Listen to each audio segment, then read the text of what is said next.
Fiona, thank you so much for joining me in this conversation about insects and poetry. Really Thank you appreciate it. for inviting me. Thank you. And especially as it relates to insects.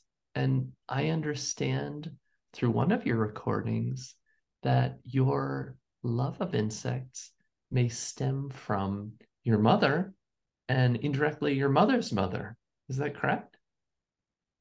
Yeah, I think it probably is. My mum has always been interested in um, zoology and the natural world. She was a primary school teacher, so um, when we were little, she would kind of focus in on things on our walks. Yeah, I remember her showing me this beetle trundling across the pavement once, and yeah. And But my has love for insects is unambiguous. I should add. how has it changed over the course of your life? Uh, well, so I have been interested in them, but there's also been fear because we thought for a long time that my father was allergic to bees and wasps. So there's a certain amount of respect in that relationship. Um, and then um, when I was older, I traveled quite a bit into countries where cockroaches were a problem. And I really don't like cockroaches, so it was that kind of fear, but also fascination. So we lived in Cyprus for a while, and they have lots of interesting insects, including these very big ants, and the big ants are the gentle ones. It's quite interesting. And then, um, there's a lot of concern in the UK in the press about bees and pollinators. So, ever since we've had this garden, really, I've been planting for bees and pollinators, and it's been lovely to see them coming to the garden. And I think that probably then led on to these poems about insects and interest overall in insects. So Mm. even if you don't like cockroaches, it clearly comes across that you do respect them. And in one of your Yeah. poems, there's a connection, I think, made with their parental care in certain Mm. cases. And I thought that was Mm. really fascinating. So even if there might be a revulsion for some, you can find the connections and foster respect for their natural history. Yeah, well, I think that was why I had to write the cockroach poem, really, because I know that I have this very strong reaction to them. And I wanted to confront that. And, you can't just take one of the insects, you've got to take the whole kingdom, haven't you? So, and it's very important that we do. So, yeah, I felt like I had to look at cockroaches properly and try and find some common ground and some respect. Mm. You've said you've called poetry music on a word level and Yeah. and considered the origins of poetry as a spoken art. Yeah. Did you find that your recent work with insects and sound recording collaborations are the optimal way of projecting or sharing your poetry? Oh, that's a tricky question. Well, I mean, that was a really lovely extra awareness in the whole project. So I was working with two radio producers, first of all, Maya Bosworth, and secondly, Eliza Lomas, and they're incredibly attuned to the oral world and were particularly interested in making these sound pieces, so particularly interested in insects that communicated through sound. Um, so I think for the project overall, for particularly for the insects that are noisy, it was a really lovely genre to use to record them and to layer it. And the kind of sound design that Maya Loma and Eliza did was really interesting.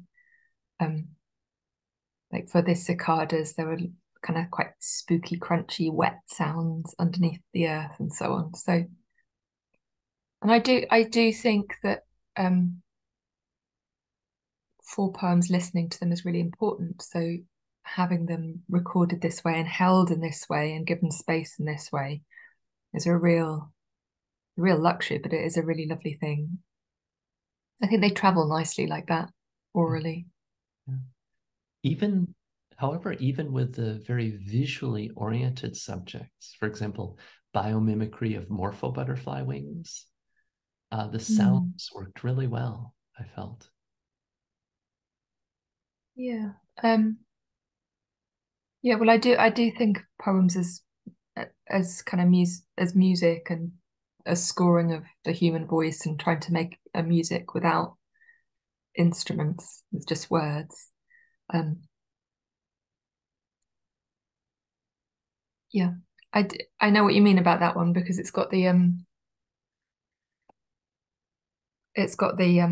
Glassine and Valentine. It's got Yeah, these kind of lovely things that happen like proboscis and crypsis, but the kind of language of etymology is has many gifts, and some of it is that kind of lovely sound of the different words of them. Yeah, like instar, that was a word I hadn't come across before. It's such a beautiful word. it is. And you're right with Yeah. the eclosion, crypsis, uh, all these words that we use all the time in entomology. Can't take them for granted. Right. Yeah, well, they were completely new for me, so very beautiful. Yeah, in their strangeness. So you were Yeah. open to, in some senses, a new world collaborating with entomologists.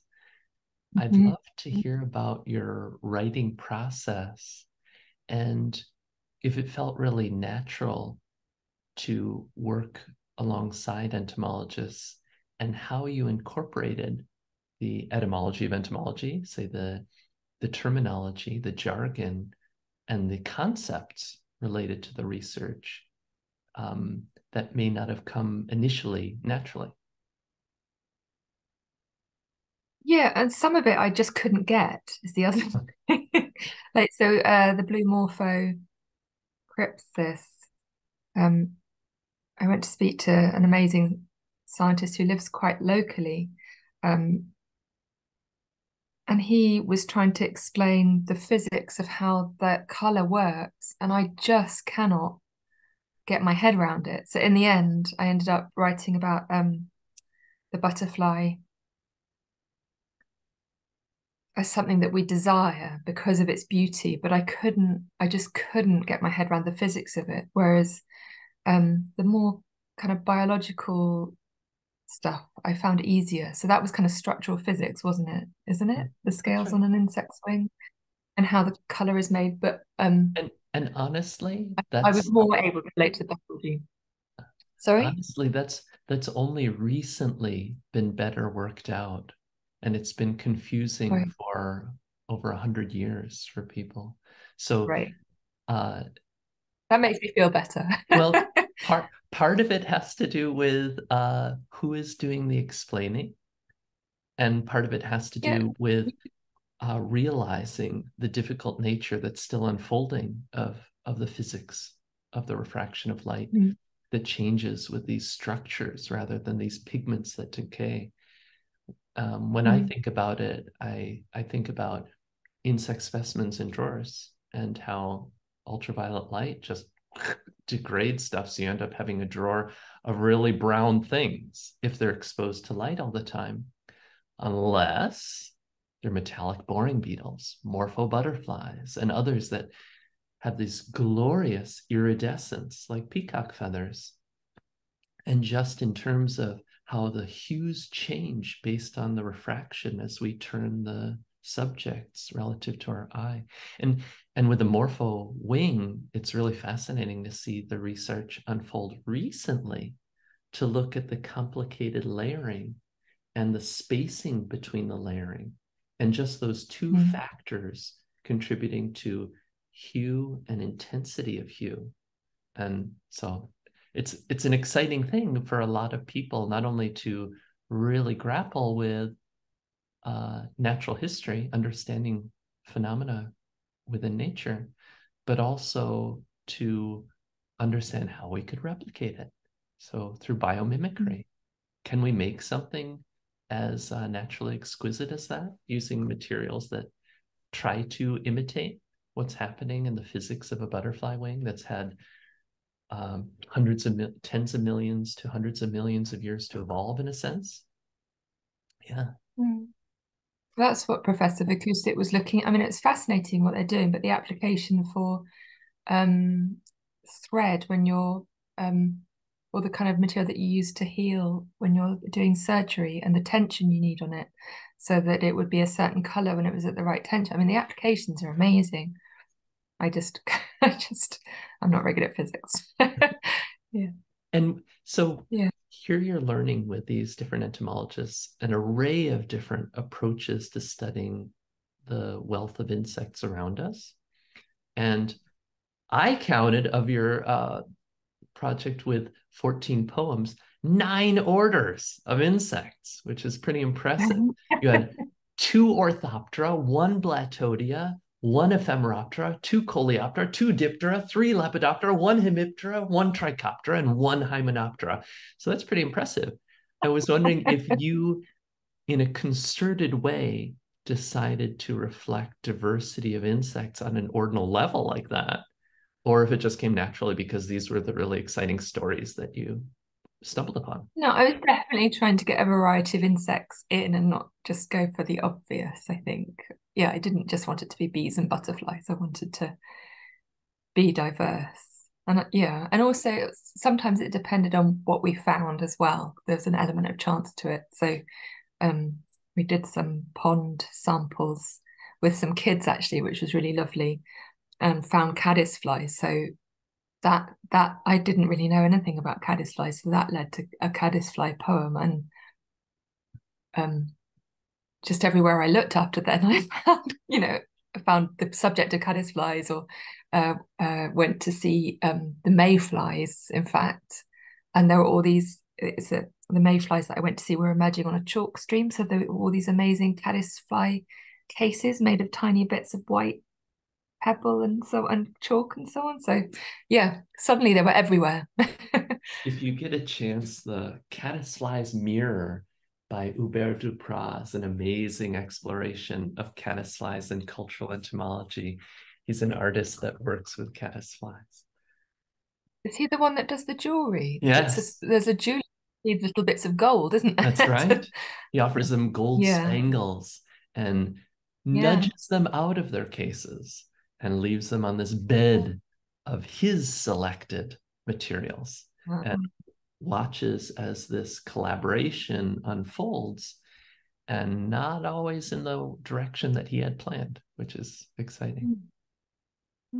Caddisflies are I took an image of one of those kind of bedazzled caddisflies to show some children I was teaching the other day. They were really impressed. Yeah, great.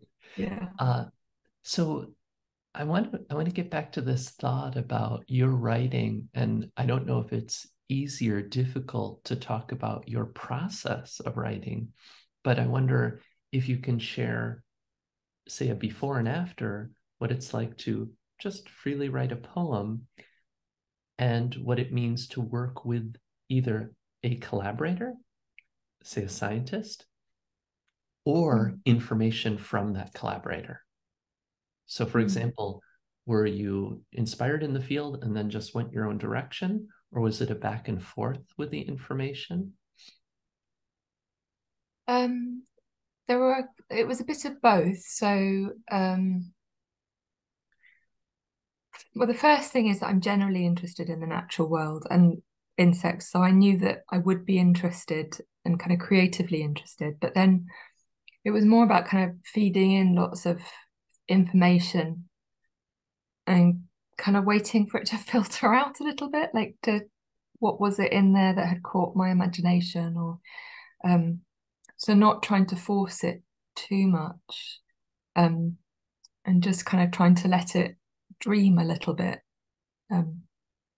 before I wrote anything.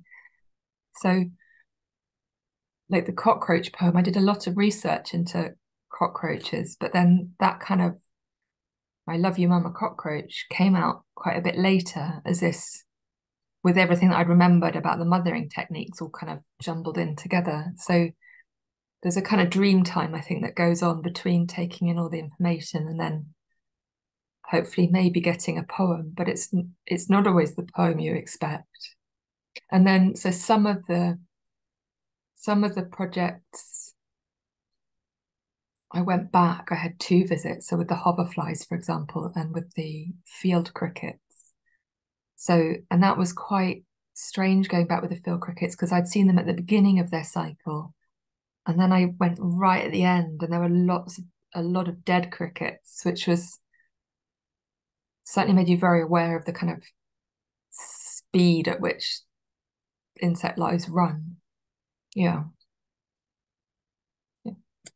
Yeah.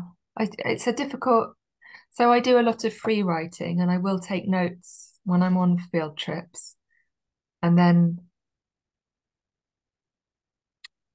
And I will research. And sometimes the research happens after I've started the poem. So because I want to fact check myself and maybe I need to know a little more about something. Yeah. And that's obvious in your work that you are really conducting a lot of research, background research, not only in the terms you use, but the way they flow together.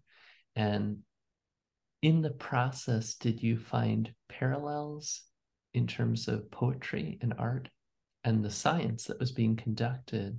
Were there any aspects that were similar or just really obviously different?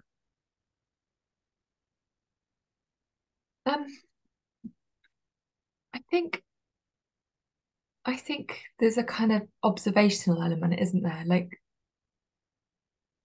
writers are just paying attention to the world. And I feel like entomologists are doing that. They're paying very close attention to one insect. And so there's a respect there, but also just an attentiveness and openness to what's happening and not being closed to different possibilities, I suppose. I don't know. I could imagine myself studying some of these insects. All right. I'm very interested in it. But so poetry is my way of studying them, I guess. A kind of creative response. Whereas, but the scientists are doing the same thing. Like the guys that we met that were studying the cicadas, they were mapping brood locations and mapping also the outlying emergencies, the early emergencies and the late emergencies. So it's just a different way of kind of responding to the world and recording the world, I think. I'm trying to learn more about the world, understand it. Didn't you love how he could conduct a duet amidst the Oh, cacophony yeah, of cicadas calling? He could still get this response from a single female with a human voice. Yeah, they were amazing. Yeah. I love that. Do you mind if I share some of my impressions and ask questions related to specific poems? Yeah, sure. Great. So, love poem, Lampurity. Yeah.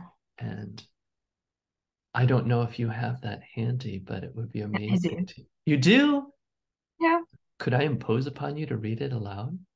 Yeah, sure. I can do that. So it's about glowworms, obviously. We have glowworms. This is the funny thing. We have glowworms. This is my bedroom window, and they're up on the lane, just, a few minutes walk that way. There's a colony of glowworms. Wow. But I didn't know because we've only lived in the village. Well, when I was doing this project, we'd only lived in the village for a few years and I hadn't, I'd been having babies. I hadn't been out at night. And so me and Maya went to a different area of Devon to look for glowworms and couldn't find any. And they were in your backyard. They're right here. So my daughter's birthday is in July and we always go on a glowworm walk to look for the glowworms, to count the glowworms. Wonderful. Yeah. I love it. Anyway. Yeah. Love poem Lampyridae, glowworms. The female, born again, with little changed, except she has no mouth and may not eat, except she has this urge to climb, this light she must raise and twist. The male, born again, with little changed, except he has no mouth, except he has this urge to search and wings. Oh, she must twist and turn her tail's green fire like bait, its little stab of brightness in the night. And he must search with wings through troubled air to find her pinhole lure, its single green seducing star. All night she signals him in. Come find me, it is time and almost dawn.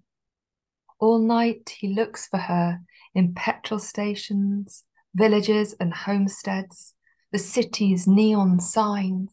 Where are you? It is time and almost dawn. Once were humans, wandered in the lanes, led astray by fairies, foxfire, who found their stranger selves and brought them home.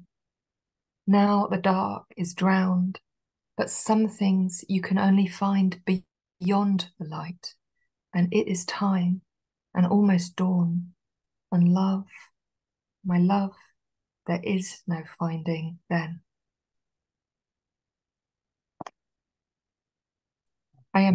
So I had to go and do this teaching at a college, and they wanted me to analyze some of my poems, and I took glowworms, and I was surprised. You know, I don't usually look at my work from an analytical point of view. I try and work by instinct.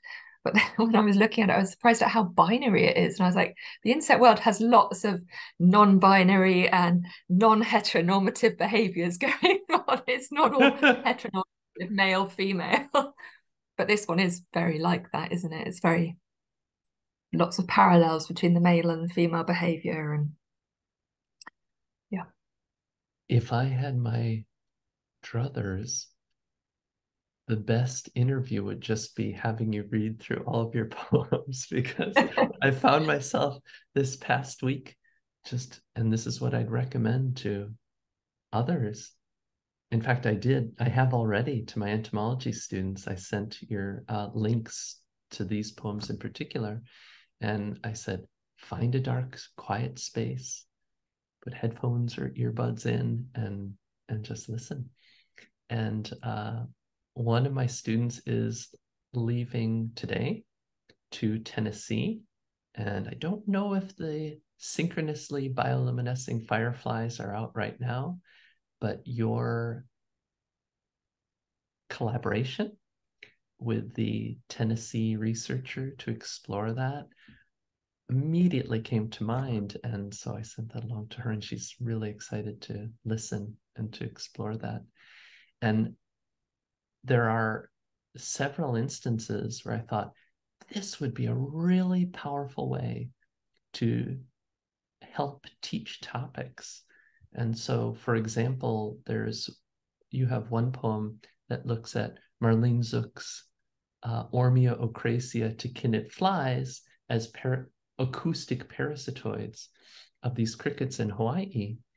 And your basically explanations are so beautifully presented that coupling that with a film I created to study this kind of thing will work perfectly, and I think really move people. And in Love Poem Lampurity, many things popped out to me. This poem in particular was really exciting to me. And one of them was this idea of, it's single green seducing star, the female calling in the male. And in desperately looking for her, he stumbles upon what? A city's neon signs and other things. And it made me think of human intrusion, as well as what are called evolutionary traps, things that seduce or attract insects or other organisms when they serve as stimuli or super stimuli that they haven't evolved with, but resemble enough the natural things that they should be attracted to. And some of your poetry also touches on issues of light pollution and habitat change. And this is especially important with the bioluminescing fireflies. So what I was really, well, one of the things that I was compelled by in this body of work was that you don't have a single voice or a single emotion or a single message. And I think that really speaks to the variety of subjects and topics to explore when you're dealing with such a diverse taxon like insects and our interactions with insects. I think I felt that there was such a variety of problems that they're facing as well. Like, you know, from light pollution to insecticides to loss of habitat, and it's just they're just kind of being repressed from all sorts of different angles, aren't they? Yeah. That's right. And that comes through in several of your interactions, collaborations with scientists and in your words. And I think the light pollution thing feels really important to me as a kind of ecological message because it's so damaging, isn't it? Light pollution to insects, and it's such, in a way, it's quite a simple fix. Like you can just shut your curtains, and it, you know, it's such a small way that you can actually make a big difference to your local insect population. Yeah. I have a colleague who has suggested to me that may be more important than chemical pollutants, in terms of altering insect behavior and exacerbating declines. And that was really eye-opening for me. Yeah. It's not the obvious one, is it? But it's, yeah. Just as introduction of exotic or invasive species isn't usually people's go-to for that's what's causing destructions or declines. Well, keeping on the bioluminescent front, Firefly Sweet with Photinus carolinus, you wrote, in a complicated language I couldn't understand and wasn't meant for me, and I felt selfish and estranged. I'd come so far to see this thing. And I love that idea. So you traveled across an ocean to join a Tennessee scientist to explore this natural phenomenon, which only exists in a few places in the world. And you know, this, in the Smokies Mountains, you'll have this grand biodiversity, and you saw something that I've been wanting to see for decades, and that's this synchronous bioluminescence where they're attracting mates. And I had a couple of questions, more general, but I'd love to get your impressions on the ground about being there. So first, how did you find this scientist? How did you select any of your scientists?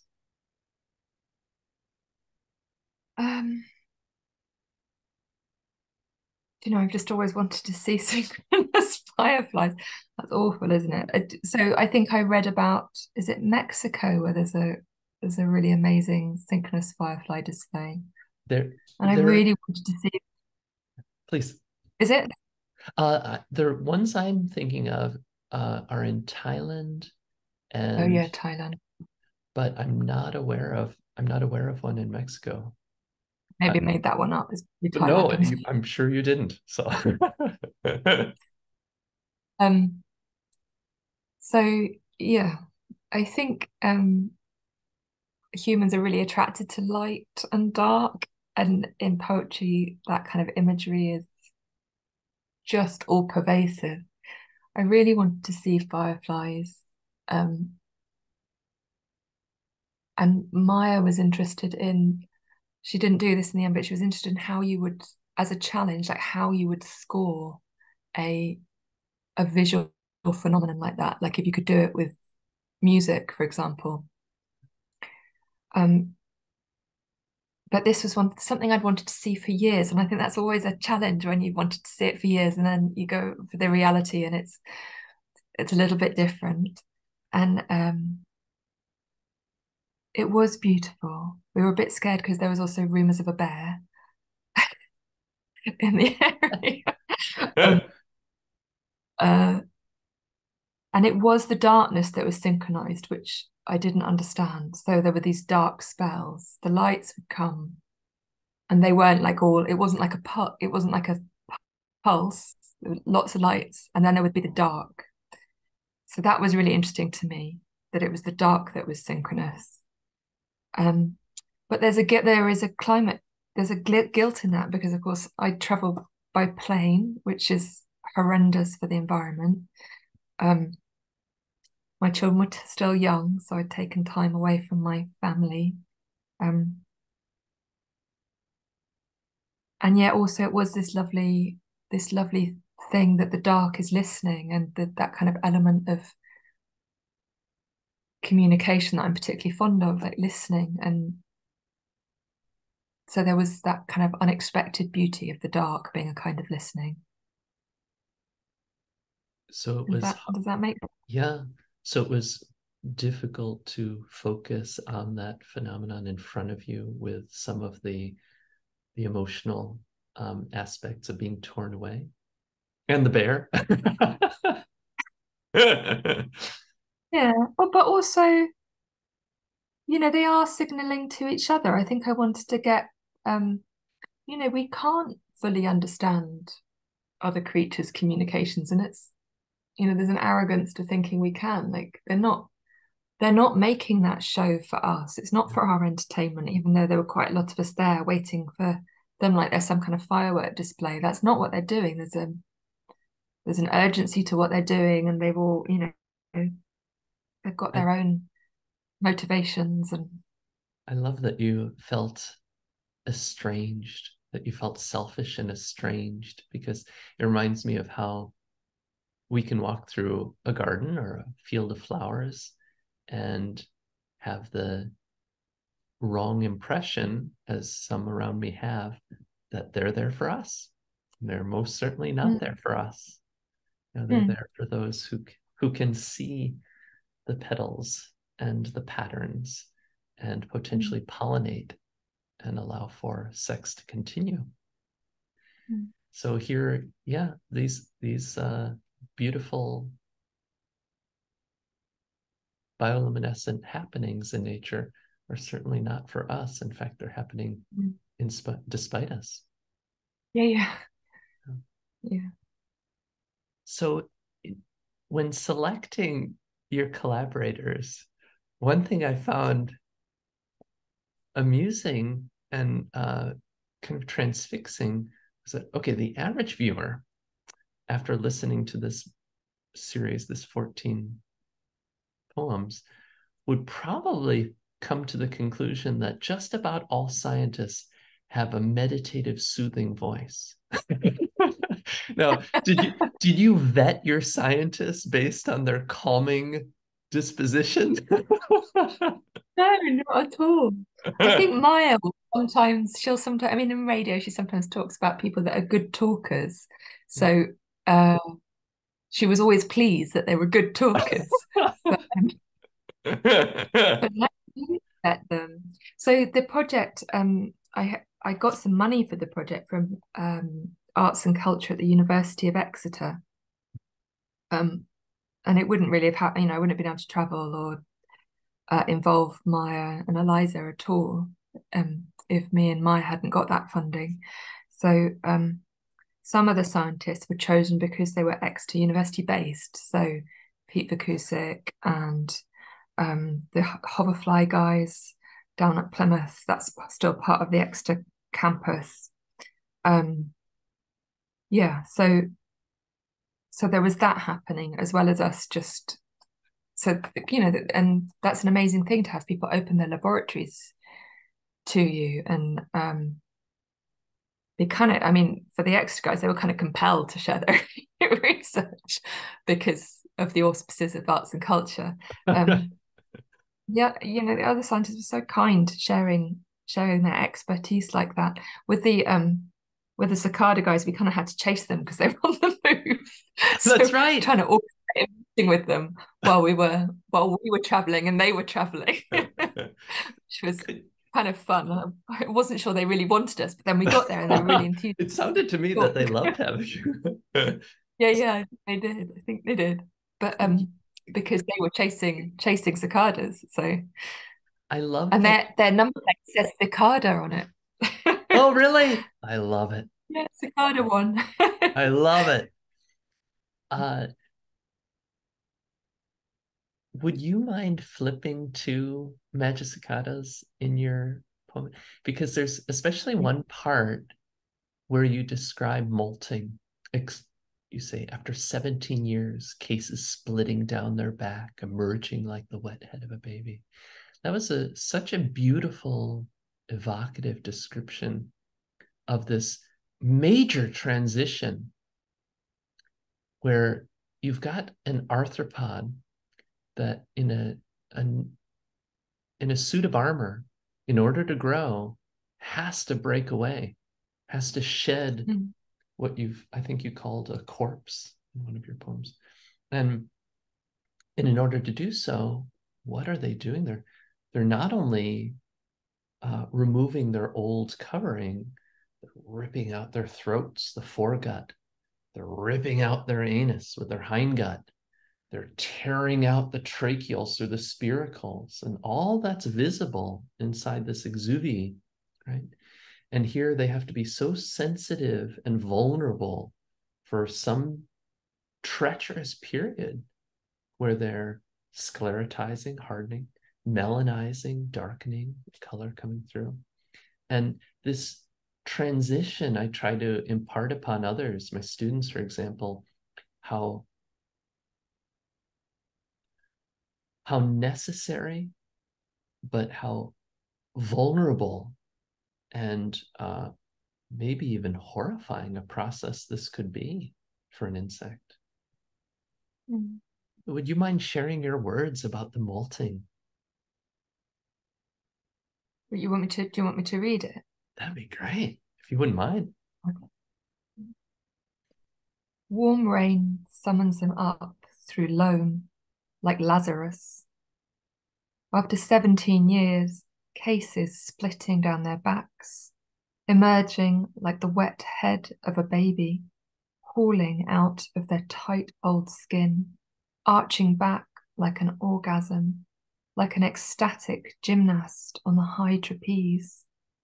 Sap green, bunker pale, their damp wings lemon before they stiffen and straighten, lattice brown. They are strange, aren't they? I think the bunker Really thing are. came because they're literally underground for so many years, aren't they? And they're kind of away from the sunlight and you make mention of how, yes, they can make it out as long as their forest environment hasn't changed. Say we haven't paved it over. well, that's a really sad story, isn't it? That this, Brood 11, the forest went. So, that's that really. That's right. That's right. Yeah. And another, not here, but in another, you make mention of the fungus that has evolved to be able to exploit these 17-year periodical cicadas.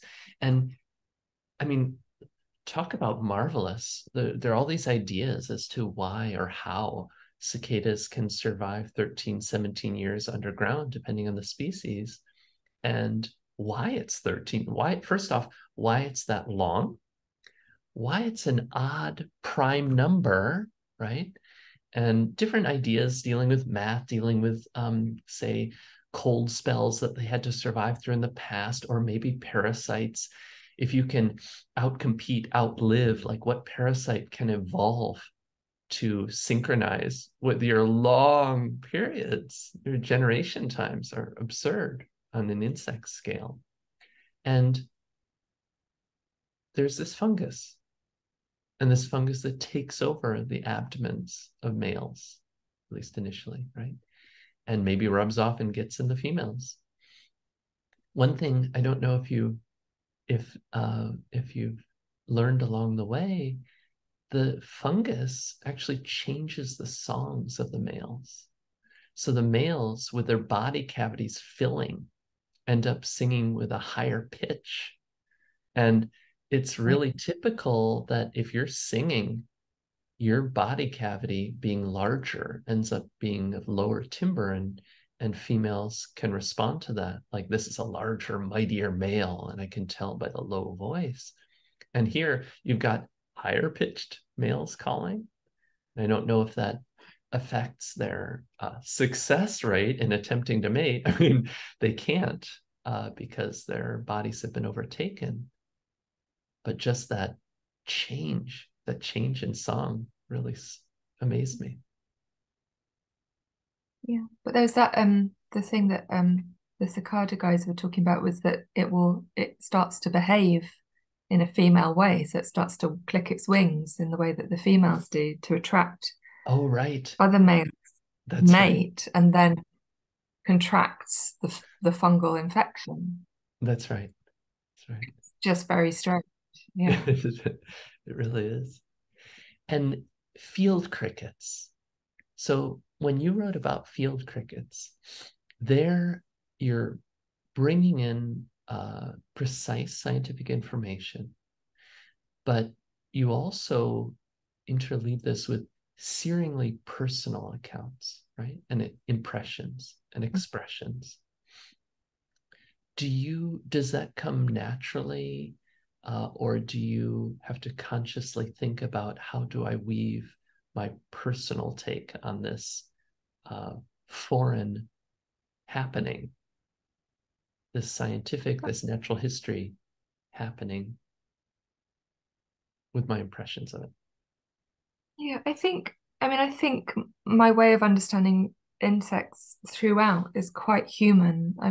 I kind of, anthropomorphizing it hasn't been very fashionable in poetry. We've been trying to not do that, not anthropomorphize, but I kind of feel like our understanding of the world is so limited by our humanity, our humanness, and that we only ever understand things through a human lens. So I think with this project, I didn't want to try and not consider the human and consider it from a human perspective. I kind of wanted to lean into that more. Yeah, with this, I mean, this is more confessional, and some of them have that confessional element. I think I mean, I didn't do it. I didn't direct it that way. That's what happened. That was my response to these field crickets was I identified with them, and it was quite personal. So I just kind of let it go there. And I think, trying not to censor that kind of material has been really important to me, whether I'm writing about insects or other things. So just trying to be honest about human experience. Yeah. Well, I'm thrilled you didn't censor yourself, because I found it really exquisite, really beautiful. And I think one of your commentaries really is that, in a sexual sense, maybe we're not so far removed from these little beings whirling towards singing males. So do you think we, Homo sapiens, are too quick to reject such connections? You said that in poetry, there's a verse response, at least of late, to anthropomorphize. But generally, as humans, do you think we reject this similarity that you're making? You're finding? I think, yeah, I think it's harder to find with insects, isn't it, than with something that's very close to us, like a chimpanzee or yeah. But I think for insects, I felt it was important to find the common ground because we have these averse reactions to insects. I think if you want to overcome them, then you have to learn to have some sympathy with with insects in their lives and find the kind of parallels with your own urges. Like, yeah, I had a friend who had an ant's nest. So ants were coming into the kitchen, so she poured boiling water down the ant's nest. But she was, she was a mum, so there's that kind of weird thing of being able to pour boiling water down on one creature's young when you're also looking after your own young. There's a disjunction there for me that I find strange, and I think humans have maybe because of hygiene and so on, we've kind of very much pushed insects away from our reckoning and become very distant to them, haven't we? And I was trying to narrow that gap, I think. And where individuals draw their personal lines is a fascinating thing to me, because we could become paralyzed in terms of not even moving or breathing, in terms of our effects on other organisms. What do we consume? Was it killed? Was it torn from something? Does it mean that others will be deprived of? What choices do we make? And you wrote that the field crickets were a slave to DNA. And this reminds me of a very reductionist look at how even we behave as slaves to our DNA. Richard Dawkins wrote The Selfish Gene, which popularized an idea that we're vehicles for our genetic material. And that's not very enticing for many to think about. We're mere vehicles for these A's, T's, and G's, and C's in our nuclei. And I felt that was one really compelling way that you drew yourself together with those crickets that were responding to the singing male crickets. Yeah, I think in the end the poem is also about love, isn't it? It's not I think both versions are in there. There's the idea that kind of we're being used by biology to reproduce, but there's also this idea that the child is very loved and that the journey is worth it in the end. Like how much the journey itself is, how beautiful that is, and how that might be where we find beauty and meaning. And yeah, so I think the poem is open to both of those, a kind of spiritual meaning to life as well as a handing on of DNA. And I think they're not necessarily I think you can have both. Yeah. You called some of your confessional. I think when you expose vulnerability, there is a power there. And I wonder if you felt that you've experienced backlash in a negative way, or the response has been all positive, like either through empathy or just through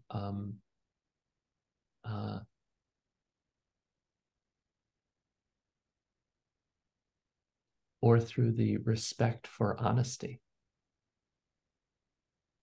I think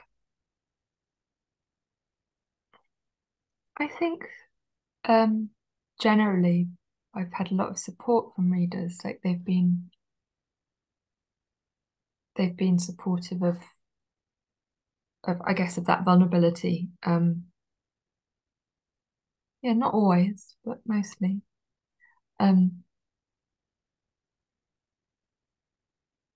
Yeah, I don't know what else to say about that really. I think when I'm writing, I try not to think about it going out into the world. It's kind of a private thing that happens when I'm writing, and then it's only after it's finished that I'll send it out. And I kind of tend to get over it at that point, to be honest. Like the interesting thing is the writing, the research and the writing, and the drafting.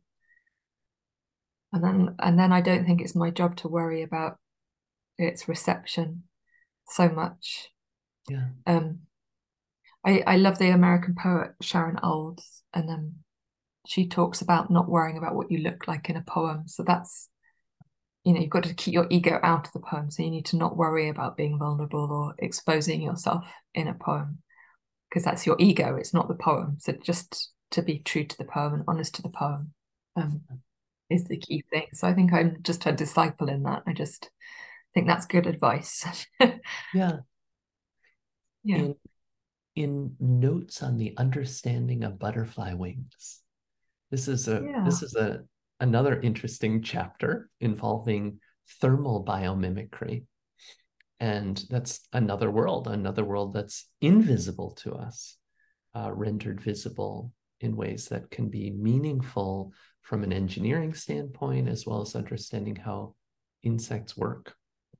And there are a couple of things that I loved when you wrote the grass like an infested pelt.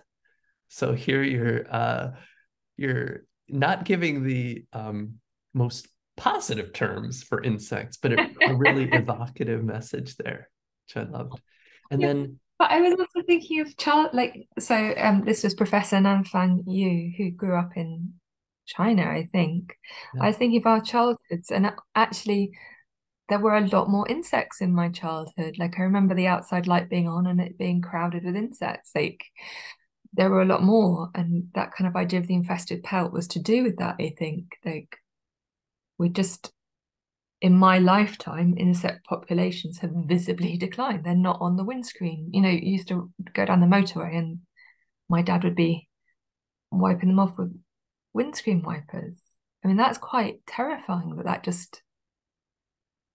there's that absence there now. So I think that's why I wanted that kind of child life with this kind of meadow hopping. But also because entomologists are fascinated. I'm always fascinated how they got into entomology. Like people think I'm weird enough writing poems about it, but they're hearing about, well, what first drew you to the insect yeah. world? And some of them kind of deny it. Like one guy was like, oh, they're just little robots, which he clearly didn't think actually, but he was being a bit invulnerable about it. Yeah. Whereas like Namfang Yu was clearly very compelled by butterflies. Mm. Mm. Mhm. The other thing that you wrote in that poem was, forgive this longing to know why. This is the voice of the scientist wishing to learn more. And I love the idea that kind of as a recompense, the the insect was given sumac and plum. Mm. What a great idea. Because we're I think at a turning point in science in terms of the ethics of experimenting with organisms, because there's a long held arbitrary separation between dealing with animals that happen to share those bones that form our spines, the vertebrae, and those that don't have that spine. And so just recently, people have rethought our relationship with octopuses. And Mm. why? I mean, they're solitary, they're short-lived, they're in the water, so they're really different. They're more liquid than anything, so they're really different. But they're smart, they're problem Mm. solvers. And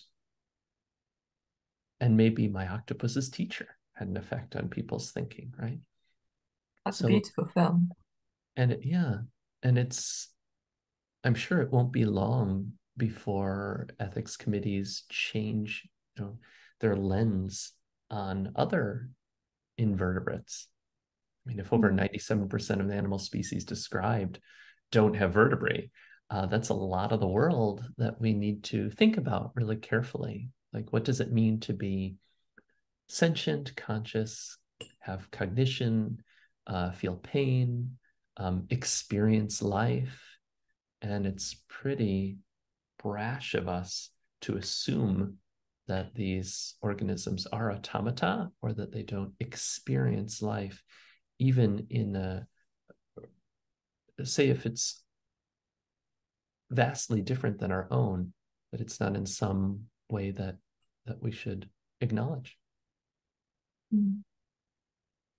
So I love that forgive this longing to know why, because I know as a behavioral biologist and entomologist, I struggle with how I work with honeybees, paper wasps, and others, and and think about their lives and how I don't wish to intrude, but wish to learn from them. And learning from them experimentally means manipulating, at least in some small way. And so I think a number of biologists grapple with that as well. Mm. Yeah, I felt, yeah. I mean, that poem is a lullaby, so um there's a, yeah, it's trying to find kindness even while it is euthanizing this butterfly, or putting it out of its pain. It's yeah, but I think, you know, so much of research is kind of, seems to me at the moment to be um trying to help the insect world, but there's still, yeah, there's still that ethical problem, isn't there? Big mix, big mix. And the Yeah. irony that in order to help battle or challenge declines of biodiversity, oftentimes it means knowing what the biodiversity was like before and after. So what do? You collect and you kill in order to document, right? So there's this disjunct between killing in order to preserve. And there's vast value in having repositories of dead specimens in collections so that we can better understand the state of affairs in order to, in known ways and future presently unknown ways, deal with that and find solutions. When you wrote about It's not, mosquito, sorry, ah, but it's not comfortable. no, No.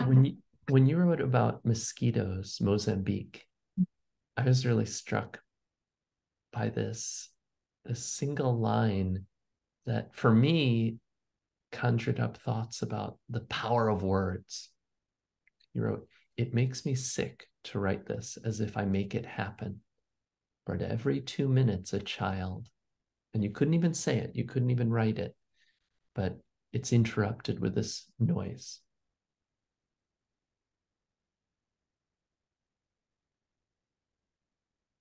Do you find that there are times where it's too difficult to write about a subject that's tempting to write about?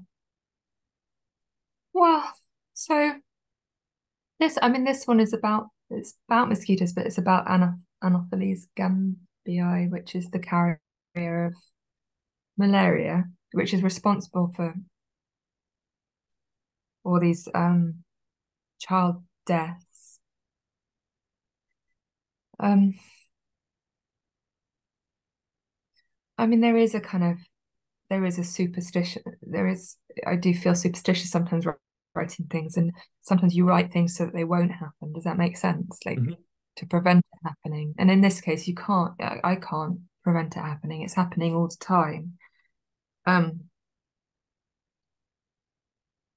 and I was out in Mozambique. I mean, there's some autobiography in this poem. So, you know, I knew people who had lost children, and um, just the unimaginable pain and harm of that is something that I don't want to intrude on. But at the same time, I feel like poetry can be an important witness, and we shut off what's happening in other parts of the world so easily if it's far enough away, or if, you know, we don't feel familiar enough with those cultures.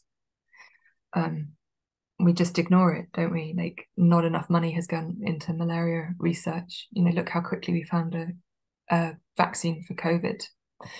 And I know good things are happening. But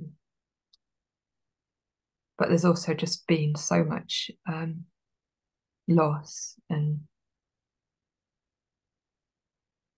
yeah. So I want to be respectful, but also I felt that that poem had to be written. And in the same section, that same recording, there's also the reference to the beauty of certain mosquitoes, say this tropical blue mosquito. So these rainforest jewels might have secrets to tell. It's a really beautiful way to express that. So you've got, and I've been bitten by mosquitoes in Central America that will land very slowly with these flanged hind legs that iridesce with this metallic blue. And I just had to let her land it by just too beautiful not to contribute to the continuation of such a glorious dipteran. So I don't want to see those, man. But they're not. I mean, they're not life-threatening for humans, are they? I think. I mean, I think this is where I draw the line. If I would kill one of these mosquitoes. There are not many creatures I would kill, but I would kill one of these mosquitoes because it kills children. So that, for me, that's my. You talked earlier about where do we draw our moral lines? Yeah. For me, it's these mosquitoes. I just can't bear children dying, and I know that's my species prejudice, and I understand that, but that's I'm human, so Right. yeah. Are you familiar with John Updike's poem "The Mosquito"? I don't think I am. Shall I Unless, can read you it? recite it? Yeah, go on. I might Okay. know it. Okay. Mosquito. On the fine wire of her wine she walked, unseen in the ominous bedroom dark. A traitor to her camouflage she talked, a thirsty blue streak distinct as a spark. I was to her a fragrant lake of blood from which she had to sip a drop or die. A reservoir, a lavish field of food. I lay awake, unconscious of my sighs. We seemed fair-matched opponents. Soft she dropped down like an anchor on her thread of song. Her nose sank thankfully in. Then I slapped at the sting on my arm, cunning and strong. A cunning, strong gargantua. I struck this lover pinned in the feast of my flesh, lulled by my blood, relaxed, half-sated, stuck, engrossed in the gross rivers of myself. Success! Without a cry, the creature died, became a fleck of fluff upon the sheet. The small welt of remorse subsides as side by side we, murderer and murdered, sleep.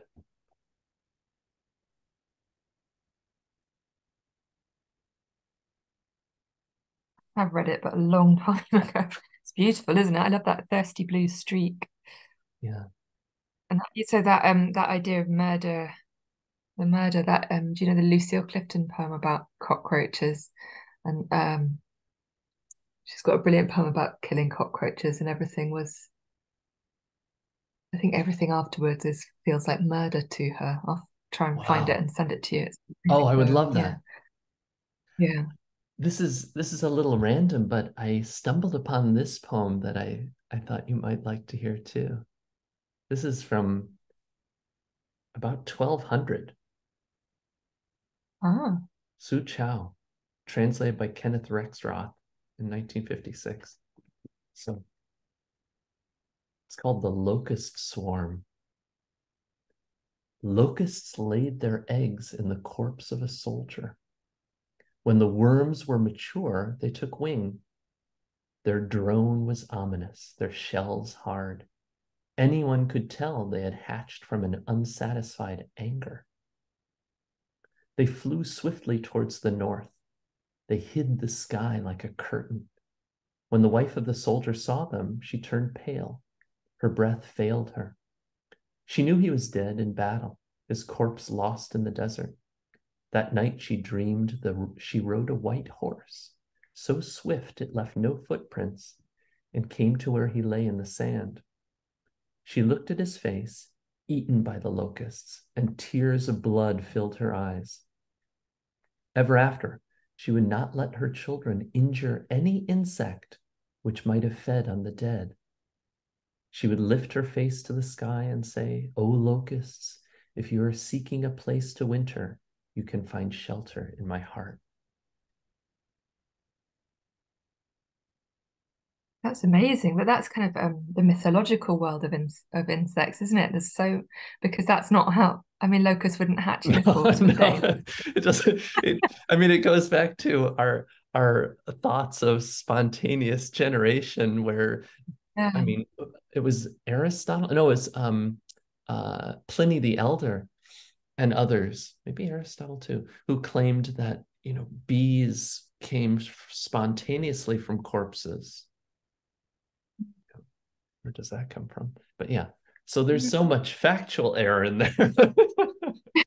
But it's Yeah, still, that was one thing that I never wrote about was the locusts because that's amazing what happens to them, isn't it? It's like, am I right in thinking it's population pressure that flicks some kind of genetic switch so that they get stronger and can fly and kind of well, yeah. I mean that's just mad. I mean that is just as crazy as the yeah, idea of them having a yeah, the corpse, whole right? idea. And Gregory Sword's work looked into this, the mechanisms underlying this, that you can eat as a solitary grasshopper. They're solitary, right? Eat your food. There's the food in front of you, eat it, right?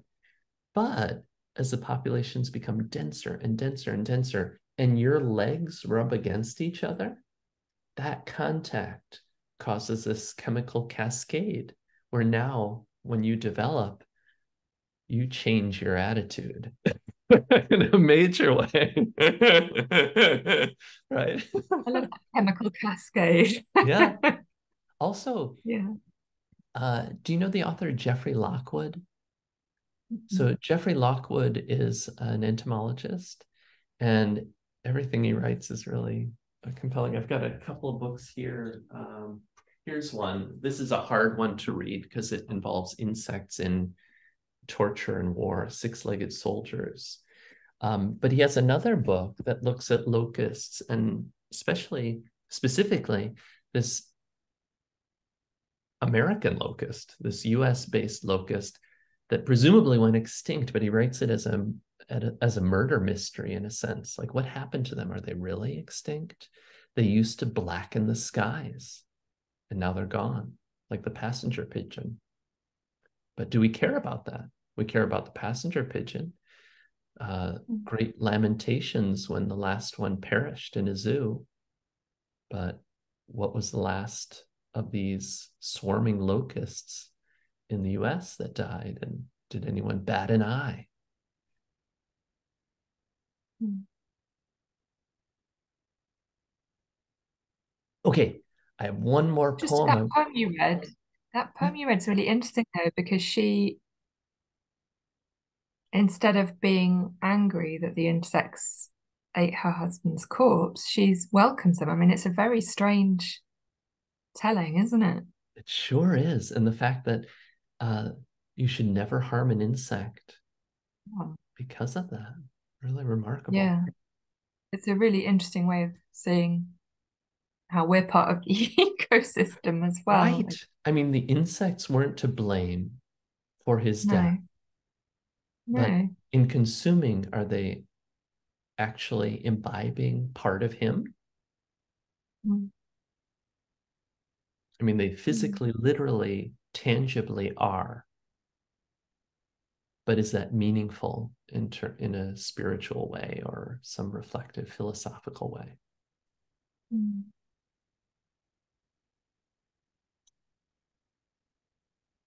I have one more poem I'd like to ask you about Well, or comment on, and that's by the way, I loved all of them, and I was so thrilled to just quietly in darkness listen to your voice, and that was really meditative for me. A beautiful reading voice. And in Mayfly, you ask, who said ecstasy must be prolonged? And so yours is the only reference, the only cultural reference I've ever found to the order of mayflies, Ephemeroptera, that doesn't, well, lament ephemerality of their lives, and by extension, our lives. And I thought that was fascinating. Yeah.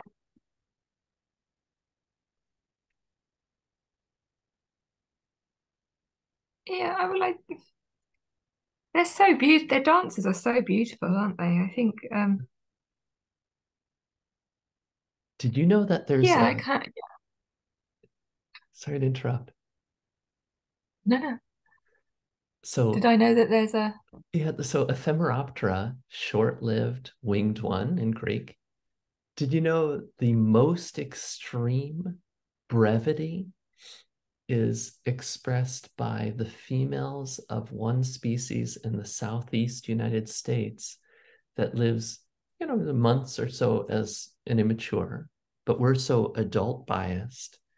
She lives Mm. on average 5 minutes as an adult. Oh, So in 5 minutes, she has to emerge with wings. I mean, in mayflies, it's weird. let's Like the fly. subimago stage, it's the only order where they are winged as immatures, but it's brief. So come out as an Yeah. adult, and within those 5 minutes, you have to select a mate, lay fertilized eggs, and then makes you question the I, meaning of I life. found it. I think I found it consoling how the larval stage actually for most of the so many insects have quite a long larval stage before this kind of very brief adult stage, and it's like this secret life they have before we see them. There's something quite magical There's a longhorn about that. beetle larva whose life was found to be 27 years as a larva. 27 Yeah, years. yeah, yeah. I find there's something quite nice about that there is a previous existence before Yeah, that's right. So before they. they're not restricted to that 5 minutes of fame.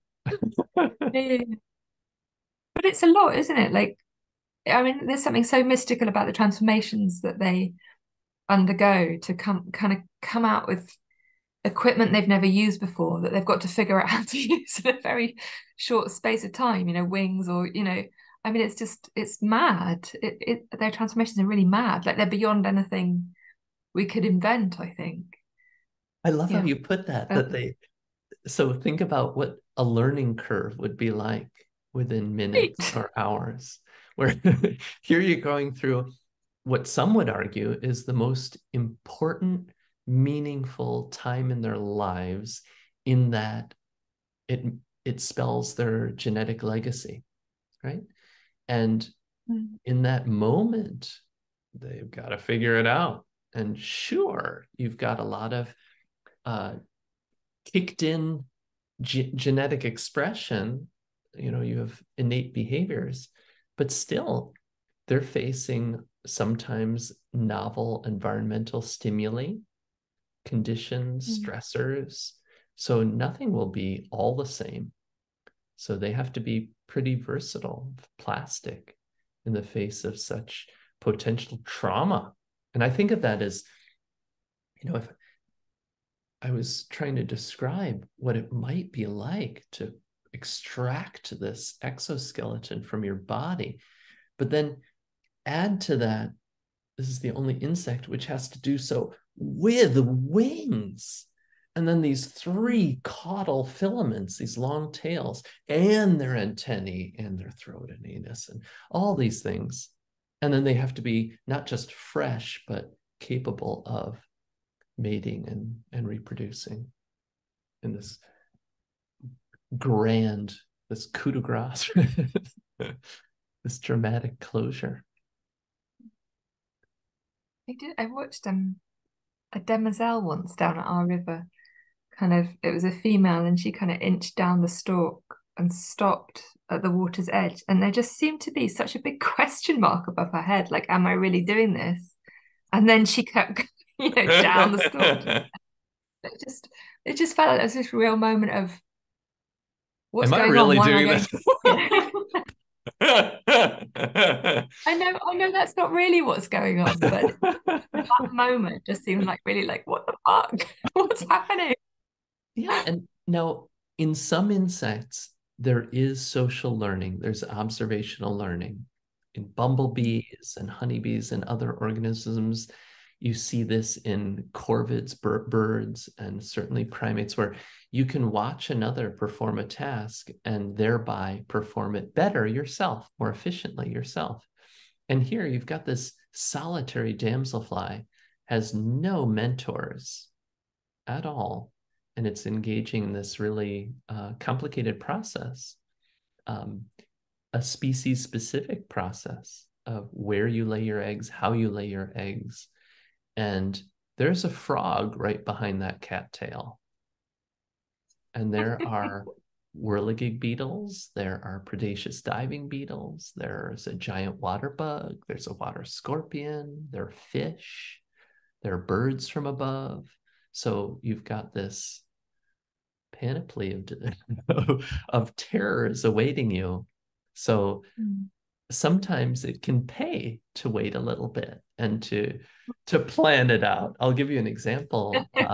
Work out of Lars Chitka's lab showed that bumblebees, when faced with, so they're Thomissid spiders, crab spiders, they're called because they walk kind of crab-like. And these spiders will often sit in flowers and even change their colors to camouflage among those flowers. As passive predators, they await a bee or a butterfly or a fly, grab them, and then suck them, suck the hemolymph out. And in their lab's experimental setup, they had a bas relief essentially of a yellow Thomissid spider against a yellow background with two sponges, and a bumblebee would come to an artificial feeder, and if the Thomissid spider impression was there, then the sponges would squish the bumblebee, just go, and the bumblebee would learn from this, fly back, and then think twice. Now, with the trade-off of a speed accuracy, like I need to be fast to compete against other bumblebees or other species to get this ephemeral, valuable resource of nectar. But there are predators lurking, so I have to be more cautious. So there's a learning curve, right? And sometimes you're not graced with that learning curve, and you just have to deal with it. So it's exciting, not only that you are immersed in a variety of these little stories and worlds among so many others, but that you had guides and that you could explore them and that you could express them poetically. And that's really a gift for the rest of the world. Yeah, I think the scientists we spoke to were really generous. Yeah. And I wanted to ask you one more question, and that's if your future holds additional arthropods, if you think you may continue with your insect explorations. Um, so think I think they're always going to be there. I don't think I'm going to do another project that's just full on insects. But I think they are always there, and I think like I still love watching and learning about them. So I think that will come out anyway. Um,